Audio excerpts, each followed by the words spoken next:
Yes, guys, welcome back to SFeatleyTV, and we're here for a fan cam for Arsenal's defeat against Nottingham Forest in the FA Cup third round. Yes, Arsenal are out in the third round to Nottingham Forest again, like in 17-18. So, just like we're under Wenger, but there we go. We got Luca from This Is Luca's Life. How you doing, my friend? Apart from the football, I'm all good, man. And I hope you're keeping well. Are you all right, Stephen? Yeah, I'm alright, man. It's like things are not easy, but there you go. You have to get on with it. Lineup. Let's what did you make of the lineup to start with for this game? I look at the team, and you've got Martinelli in there, you've got Saka in there, and I feel, you know what? The midfield was a bit down. I didn't know that Smith Rowe was injured. I thought he had COVID, but no, he didn't. He was injured, and Charlie Patino starting. I was thinking, I know you were saying, Stephen, that is it a bit risky to start him in a cup game, but I was thinking, you know what, him starting, I thought I might be okay with it. He might actually show us something. Him and Sammy Lokonga, the only two midfielders. I was really concerned about this, because if that's with Xhaka out, Thomas Partey and El Neni are at the African Cup of Nations, Maitland-Niles has gone out on loan. We really have to be, we weren't really be warned or actually precautious about sending Maitland-Niles on loan with no midfielders. And I looked at the team and we were poor, man. Like, this has to go down one of the worst performances on Mikel Arteta's reign as a manager, because Nottingham Forest, I feel like I'm an idiot now, because I predicted and I backed us to win this game with Saka, Martinelli and Odegaard, even Lacazette on the bench. I was thinking we still had enough firepower to beat Nottingham Forest, but we never turned up today, and Forest were just absolutely brilliant from start to scratch, and we never had a shot on target. And it reminded me of the game when Tottenham played Chelsea in the week. Tottenham didn't have a shot on target, and we were non-existent. Forest were absolutely brilliant. They took it from start to scratch, got behind the 12th men. They bullied our midfield. Sammy Lokonga and Charlie Patino, I'm not going to give him a stick, because he's a kid, and I'm not one of those fans who are going to give him a massive stick. But you give Renato Sanchez when he's 18 years old a stick. What's he's got to do with Ronaldo Sanchez? I'm just saying. But anyway, getting on to the game, Sammy Lokonga. I like Lokonga, don't get me wrong, but I feel Mikel Arteta is kidding him. He is kidding him, mate. And Lokonga today was absolutely poor. It led up to the first goal, him and Ben White. Lokonga, right? Amount of space. Do you know what started that off? Right? And I'll tell you what started it off. Right? What started it off is because Nottingham Forest didn't look like scoring either until Patino came off for Lacazette. Right? So he left Lokonga on his own. Then all of a sudden, Nottingham Forest have the hole in the midfield to play with. That's the change that did it. That's the change. Lacazette coming on for Patino. Like, people saying he's trying to go for a more attacking stance. Well, take someone else off. Take Odegaard off. Take someone else off. Right? Because Odegaard was absolutely poor, Stephen. And to be honest, that's what I've just said. Because you taking Charlie Patino off, I'm thinking, right, okay. I didn't realise, obviously, you take him off and then you bring Lacazette on. We need a goal. It's 0-0 before Forest scored the winner. And then you notice, okay, at the same time, I'm thinking, kind of regretting, why would you want to take Patino off? Where I know he didn't have much into the game and he's just a kid, and he's going to be a great player in the future. I'm sure he will in the next 5 years. But you're leaving But you're leaving Sammy Lokonga on his own with Forest players spreading up the play, bullying our midfield. That's exactly what I said. They've been bullying it all midfield the whole game. And it's not good enough at the end of the day. I'm sorry. This is why we need to go into the transfer market and we need a midfielder. Okay?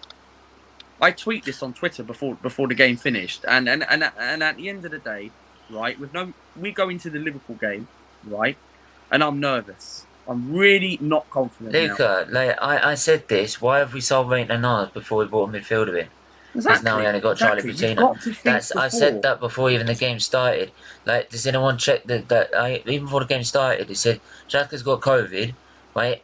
which we know about going into it, right? We've got, and then the rest of them are on AFCON duty, right? So, like, and the one guy we did have left, you've decided to sell to Rome because, oh yeah, he decides to go.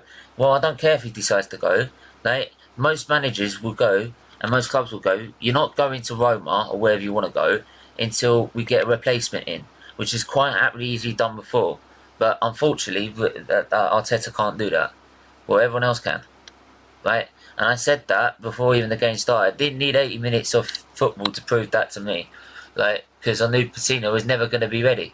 Never going to be ready. No, he was right? nowhere near it. Anyone that thought Patino should be starting is a joke.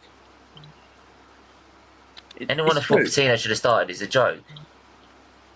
Honestly. Because we had no other midfielders. This is why.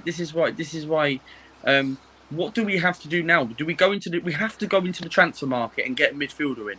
Whether it's Jimmy Wijnaldum on loan, whether it's Bruno Guimaraes, whether it's midfielders like we have to get even a midfielder that's going to be quality. It's someone experienced. It's going to come into the end of the season. We need that kind of experience.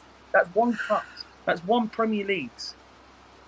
If we go right, and this wouldn't actually surprise me, like because it's Arsenal, they'll do, and Arsenal will do this, right? And it's typical Arsenal will do that. If we go into the transfer market by the 31st of January, not buying anyone in, or we buy someone who we've never heard of.